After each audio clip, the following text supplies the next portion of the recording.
In this SOLIDWORKS tutorial, we're going to be looking at the linear pattern tool. In this example, we have some features, these squares here, that we're going to linear pattern on this face. So we'll start by selecting the feature we want to linear pattern, which would be this square we have extruded first up here in this original corner, and we want to pattern it in one direction, not only this direction, but also downward in the Y direction.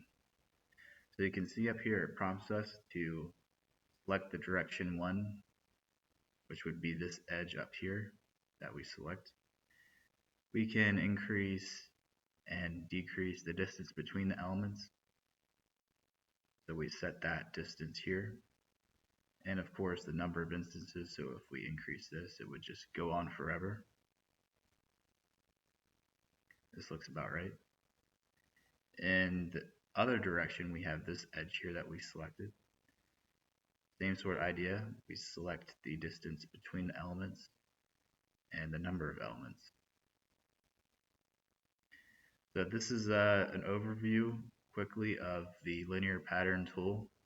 Very, very helpful in repeating features over and over again.